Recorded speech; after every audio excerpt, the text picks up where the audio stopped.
Hi, my name's David Ebsworth and I write novels, historical thrillers. But today I'm talking about more real history. In this case, a competition to decide which of my personal heroes has been the greatest champion of free speech in Britain. I'm a writer, of course, not a professional historian. So these are my own thumbnail sketches for the subject I'm chatting about. And being a writer, I thought I'd make life a bit more difficult for myself by putting these together as what we these days call flash non-fiction.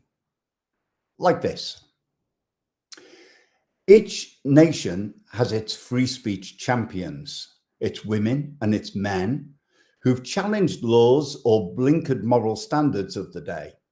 Subjective lists, of course, each to our own, depending on our politics, I guess. And my own major league was hard to choose. John Milton was the first who sprang to mind. He wrote his staunch attack on censorship long before his paradise was lost. The liberty to argue openly, he thought, the greatest freedom we possess. Then Charles II's female spy, though Aphra Behn was more than simply that, so earned a full-time living by her pen and damned for her attacks on slavery. Free-thinking women, writers, were inspired. Those who came later followed in her steps. While early in the 19th century, a certain Henry Hunt tried to campaign for working men and women to be heard, allowed to vote, a voice in politics. Huge crowds were drawn to listen to his words, and 1819 saw the greatest yet. In Manchester, some 60,000 folk were gathered in St. Peter's Field, attacked, and 15 killed by soldiers' bloodied blades. The massacre of Peterloo, of course. Then, decades later, Mary Seacole spoke against the general practice of the day, unpopular, to fight disease among the working classes, common soldiers too. From Kingston to the horrors of Crimea, a nurse as great as Florence Nightingale, or our own Welsh Betsy Cadwallader, though with no recognition of her skills. Still, Mother Seacole's legacy, a trust which fights for health, and health, the greatest freedom of them all. Just years after she died, in London town, a certain William Morris faced arrest, a protest against further censorship. Free speech on trial again in England's courts, but Morris stood his ground, a champion, a poet and an artist of designs, and yes, his news from nowhere brought us hope, utopian perhaps, but still a dream of what we all could be, not what we are. A socialist in every best sense of the word. The 19th century comes near its end and sees one Annie Besant rise to fame, a champion for the less than popular, for atheist and secular beliefs, home rule for Ireland and for India, for women in trade unions, of course. The London Match Girls, 1888, working with phosphorus, which rots their jaws and literally robs them of a voice.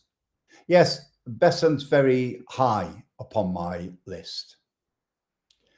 But with the dawn of one more century, it's Sylvia Pankhurst picks up Annie's crown. She fought for women's votes, suffragette, like all the others of her family, but turned her back on Mother Emmeline and Sister Christabel as well, of course, when they chose to abandon the campaign in favour of the First World War's bloodbath. Young Sylvia chose a path to speak for peace, against conscription, for objectors' rights, against the poverty of soldiers' wives. She died in 1960, still a foe of all colonial rule and fascism, a thorn for Britain's own establishment. The 1930s Kinder Scout campaigns for rights to ramble moor and mountainside, which rich men claim were theirs and theirs alone. They won us laws, established our protected rights of way. In 36, a fight in Cable Street, where Oswald Mosley's British fascist thugs had gathered in their thousands to promote the lunacy of Nazi politics, their hatred for the Jews and liberal views. They say 250,000 saw them off, chased Mosley's black shirts from the East End streets. And now, what greater challenge to free speech than threats to still our voices for all time? From nuclear destruction of our race, extinction brought by climate change denial. The list of champions just grows and grows. The Greenham Common Women, for a start, or David Attenborough's thoughtful voice, and Salman Rushdie stabbed by ignorance. But in this age of social media, perhaps it's now each one of us who must defend this precious gift and speak against those who abuse their own freedom of speech, to peddle hatred or to spread false news, those who forget this freedom also brings the need for great responsibility. So let us join the champions of free speech and stand with Milton for the liberty to fact check and to argue, to debate.